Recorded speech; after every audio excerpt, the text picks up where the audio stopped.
Hello, welcome to Penny's Diner. I'm Anne. What can I get you started with today? Yes, a nice warm cup of coffee sounds so good in this weather. How do you take your coffee, sweetie? All right. And, oh, wow, so you're gonna go for the German pancake. I hope you have a big appetite. So I just want to let you know as a disclaimer, so that's going to be about a 20 to 25 minute wait for that pancake. It's worth it though.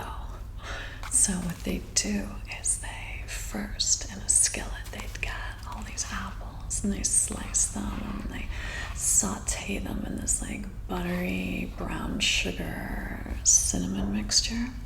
And then after the apples are nice and golden brown, then they pour the pancake batter in, and then they actually bake that all together. So the whole process, it takes a little bit of time. They make everything fresh. So did you want to wait for that? Okay, you will not be disappointed. I promise you're gonna absolutely love this. People drive from all over to have this. Oh, you heard about it on Instagram? Yeah, ever since that reel was posted, people have been coming from all over. It's awesome, but we're not that crowded today because of the storm. What highway did you take in? Oh, so you must have made it right before they closed that road down. You lucked out. How long are you in town for? Nice. All right, so I will go get you that coffee. I'll put this order in, and I'll be right back. Is there anything else I can get you? Okay, hang tight.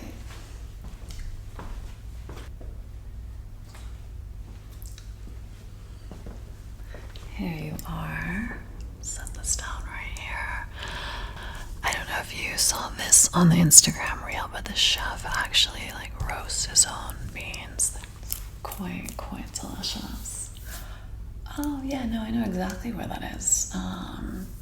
Do you know how to find it? Well, here, let me draw you a map, because people, they get lost sometimes. It's a little bit tricky. Okay, so you're very close. So I'm gonna just draw you a little map. So we are right here on the corner. That's right, Penny's Diner.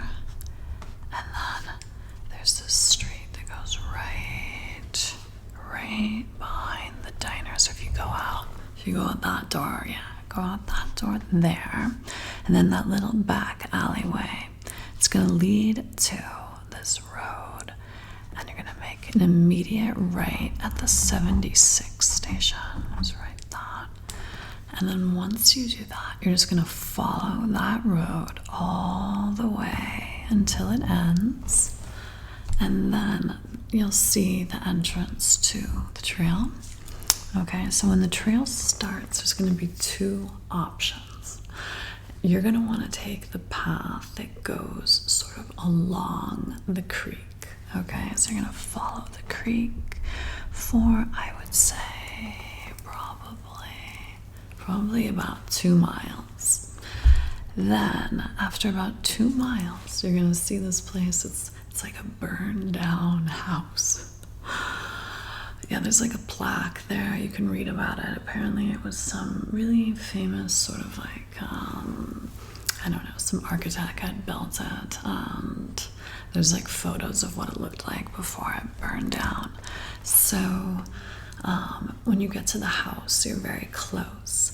And then there's this little path that goes right along the side of the house.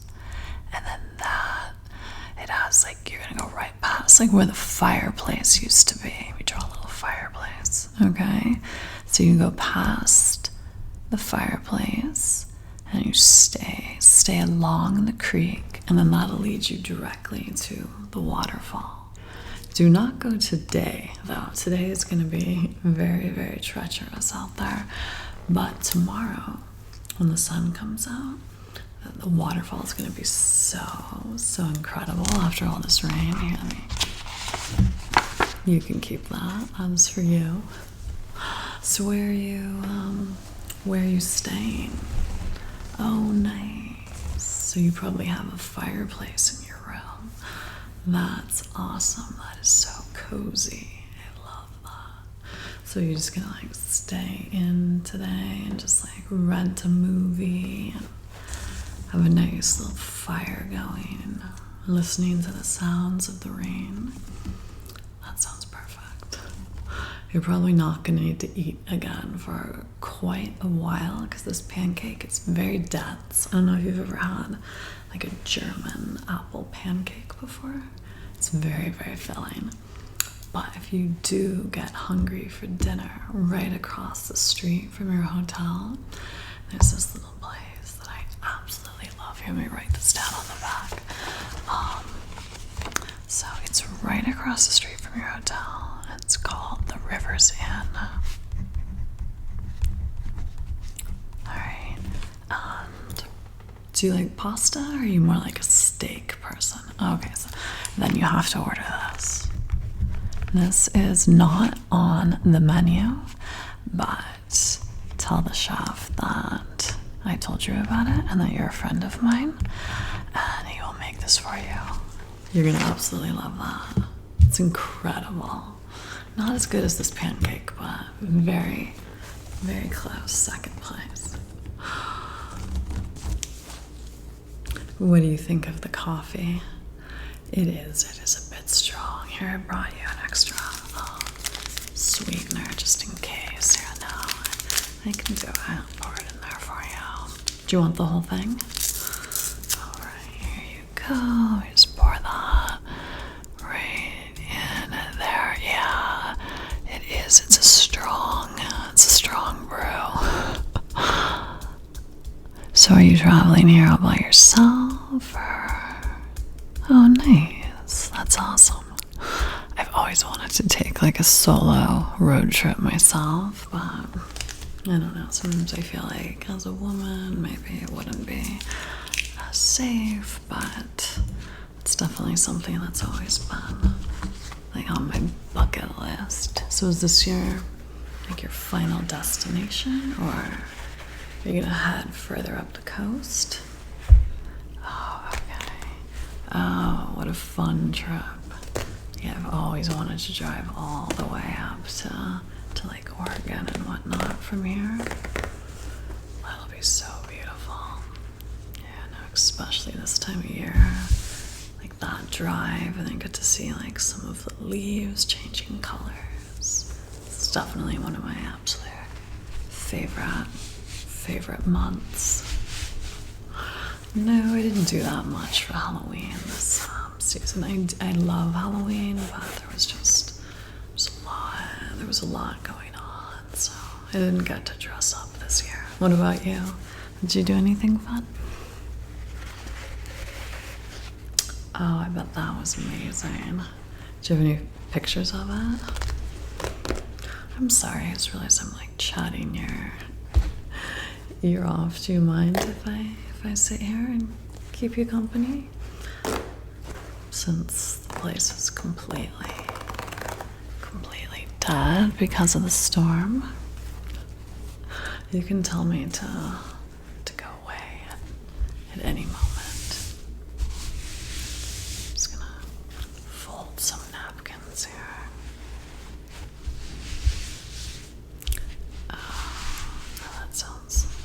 That sounds really fun. Oh yeah, you do. You have a picture? Let me see. Oh my gosh. Oh wow, you look amazing. That is such a cool costume. It looks so good on you too. I love that. My favorite costume of all time? That's a hard question.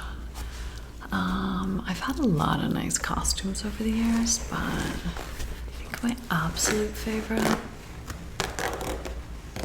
probably was when I was Cleopatra a couple of years back.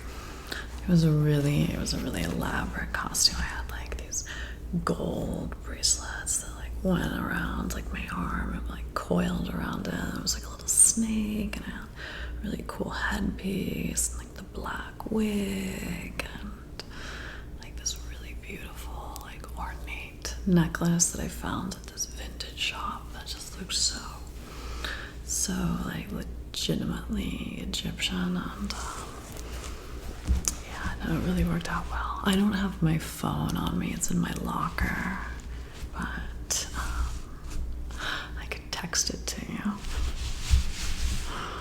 Yeah, here, I'll give you my phone number.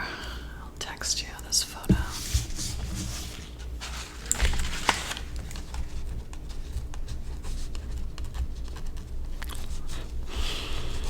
Alright, there you go. If you ever want to see the Halloween pictures, just send me a text. And if you get lost on the trail tomorrow, feel free to give me a call. I am off tomorrow, as a matter of fact. I would love to be your official tour guide.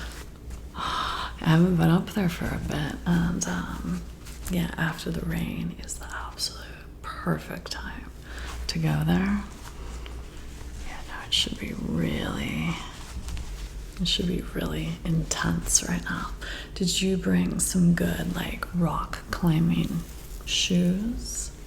Okay, good, because it's gonna be a little bit muddy in some parts, but also it's like the way this waterfall is, there'll be like one sort of like pool section, and then you climb up some boulders, and then there's like another section where the water's coming down. It's sort of like in tiers, and I would say there's probably roughly about like 7 different sort of like pools that form, and like one waterfall, and that forms another, and like so on, and it goes like all the way down. But if you go all the way to the very, very top one, it's cool to look down and see, you know, all of them. It's a really beautiful view from the top, but you have to wear good shoes with good traction, because it's probably gonna be a little bit slippery.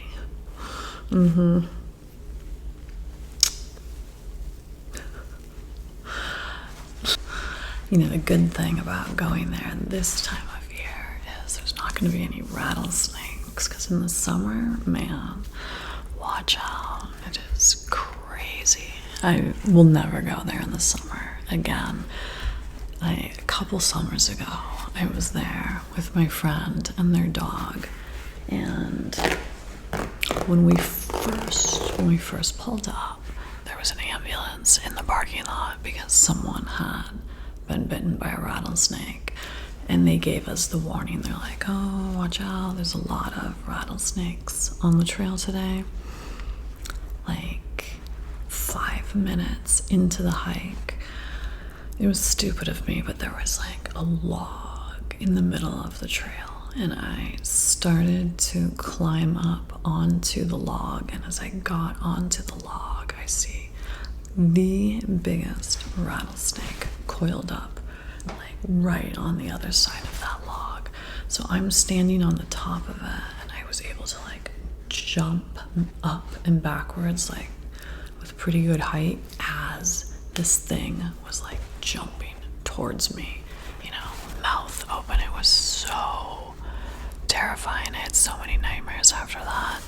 And then so we like decide to leave, and we turn around and we're going back to the car, and then on the way back to the car, a baby rattlesnake bit the dog. I know.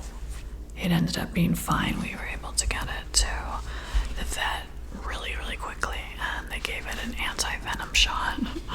But ever since that day, obviously, I will never ever go back to that place in the summertime again when all the rattlesnakes are out. Now it's just, no, there's none now, like especially after a storm like this, like they're all down, burrowed under the ground. But in the summer, oh, it's like so treacherous. They should honestly just close that trail altogether in the summer. It's wild.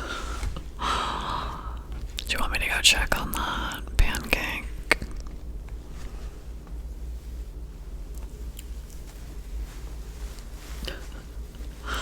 Alright. How's the coffee taste now that you have the extra sugar? Okay, good. Yeah, it's nothing like a nice warm cup of coffee on like a cold day like this.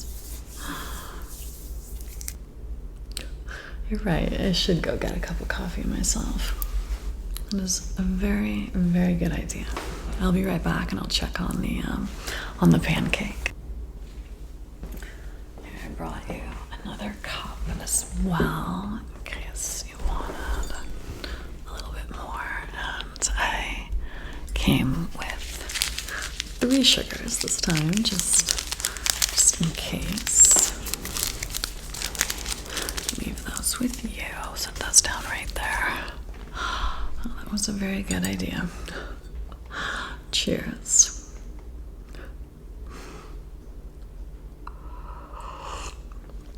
Yeah, I take mine with milk. I'm not a sociopath like someone.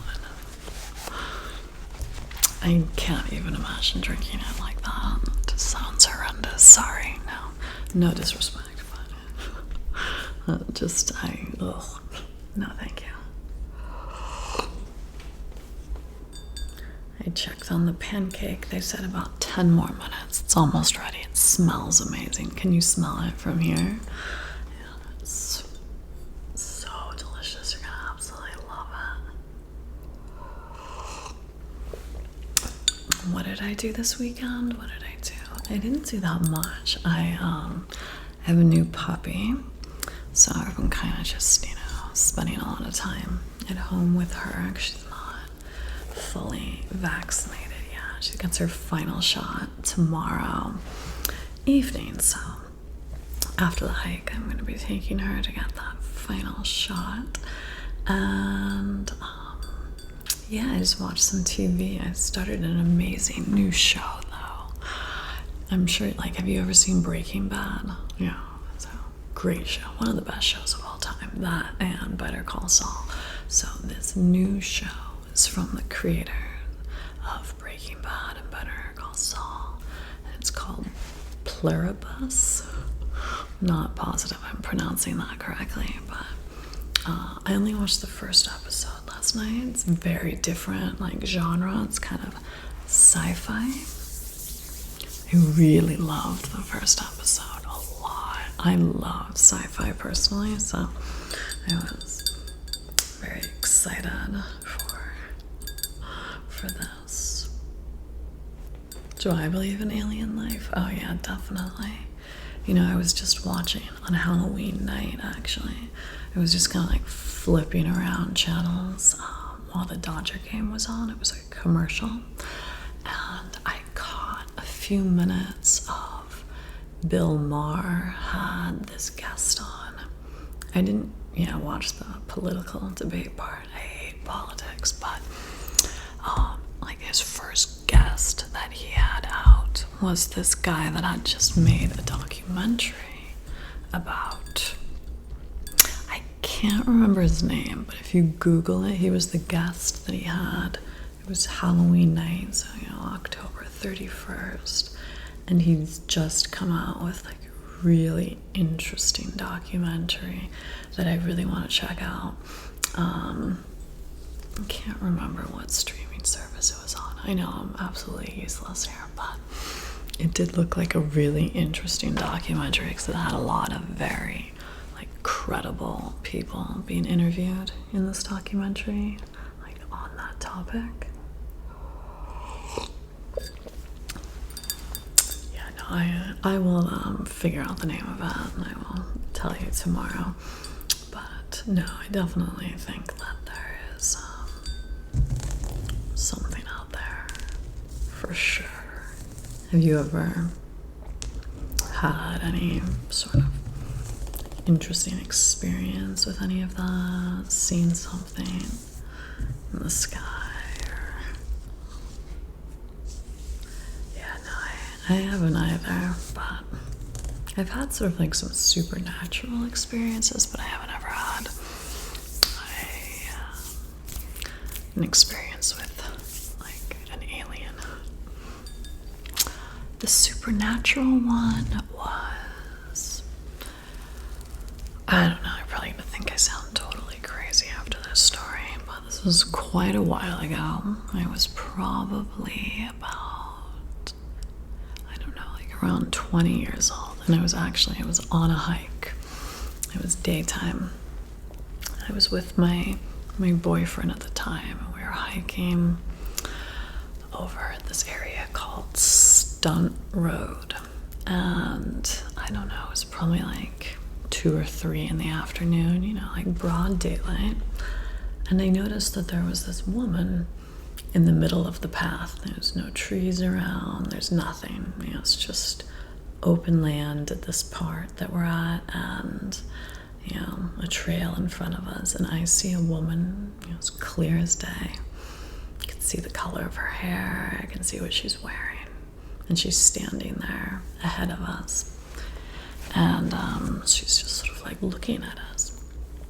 And I said something to the effect of, it looks like that lady kind of wants to talk to us, or something like that. And, you know, he was like, what lady? And I was, you know, like, the lady that's standing on the trail directly in front of us. And he's like, there is no one on the trail directly in front of us. And as I look, you know, I'm looking at him as he's saying that, and at that point I'm kind of creeped out. And as I look back, there's nobody there. And I've always wondered, you know, like, had I not said something to him, you know, had I just kept walking along that trail and eventually, you know, got close enough, like, I wonder if she would have said something to me, because she looked like she wanted to tell us something. She didn't seem menacing or anything like that. She just looked like she was looking at us and, like, waiting for us to get a little closer, because she wanted to tell us something. Yeah, I was so weirded out that day. For the rest of the day, I remember I could, like, barely talk. I was just, that's all I could think about. You know, I went home after that, like, I couldn't even hang out any longer. I wasn't sure, like, I didn't feel like I was losing my mind. I mean, I felt completely normal. You know, I've never had anything like that happen before or after, but I don't know what that was. She was young. She was probably, like, roughly my age at the time. She looked like she was in her early 20s. You know, dressed in, like, modern day clothes. You know, her hair was in a ponytail. She didn't look like, you know, from, like, the olden days or anything. She looked like a current, modern day, normal person. I didn't think anything weird about her when I saw her in the trail. And yeah, by the time I looked back, you know, she was just completely gone. I don't know. So you've never seen, like, a ghost or had any sort of strange supernatural thing? No, that was my only experience that I can think of, other than when I was a kid. I did have a weird experience with a doll one time that we brought home from, like, an antique store. I know, it was like the Annabelle doll or something. So, yeah, this was super long ago. I was probably only like 5 or 6 years old. So, my mom was always really into antiquing, and she brought me along with her. And, you know, as a kid doing that, I was bored. So she told me, you know, look around the store. You can pick out one thing that you want. And I came across this doll. And it was very old-fashioned looking, you know. It looked like it was from, I don't know dolls well, but it looked like from, like, the 30s or 40s, like, very, very old. And it was one of those dolls, like, if you were to lay it down, its eyes would close, and if you sit it up, like, its eyes open. So, you know, I bring it home, and my mom and I were gonna go someplace later, like, we were gonna go to the market. And I remember right before we left for the market, they took the doll and they like made her like a little place on my bed, like very comfortably. You know, I like propped her up on the pillow. I put like the blankets up around her, and I was like, okay, I'll be back in a little bit. So I got home from the store. This doll was like completely ripped apart. Both of its arms were off, its legs were off, its head is off. It's all just like strewn.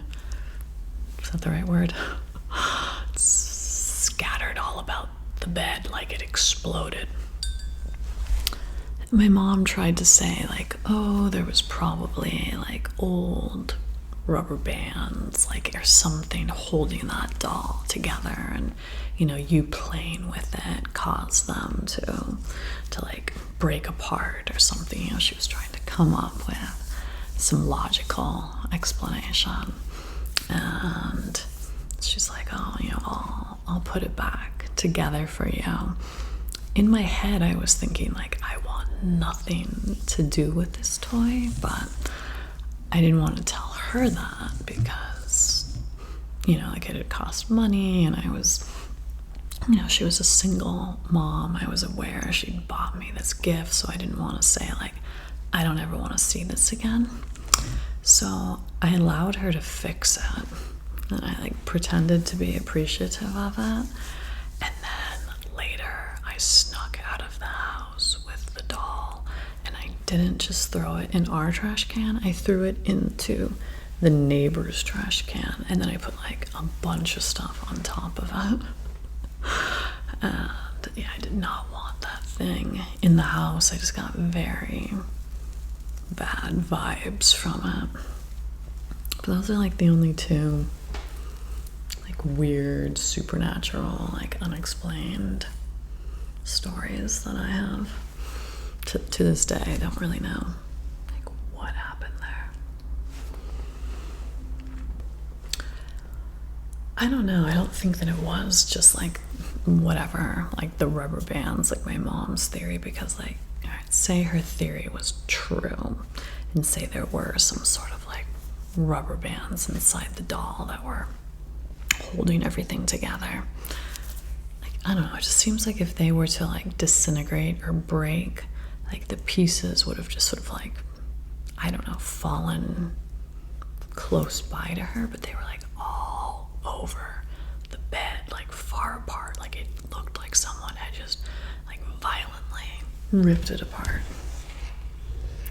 Yeah, at the time when I was like a little kid, when I was like 6 or so, my logic at that time was that like whoever that toy had belonged to or something, like they didn't want me to have it. I don't know, I just got bad vibes from it after that. I was like, you know what, I just think that this thing would be better off in the trash. Rather be safe than sorry. I wasn't about to take any chances. I had seen, what was that movie? Child's Play, Chucky, whatever. I knew what toys were capable of, and I was not gonna just stand by and let that happen. Yeah, that movie like ruined toys for me for a long time. Right? I was very suspect of all my toys after seeing that movie. I remember like coming home from that movie and just looking at my Cabbage Patch Kid dolls and just being like, I don't know what you're up to, but I don't trust any of you. I know, it was so mean to make a movie where toys are like coming to kill. So evil. What movies scared you the most as a kid? Oh yeah, that one was terrifying. Totally agree. Yeah, I definitely slept with the lights on after that. Well, you know what? It's been 10 minutes. So let me go get that pancake. You are in for such a treat. And yeah, I can't wait. I can't wait to hear your thoughts on it. All right, I'll be right back. Let me go grab that for you.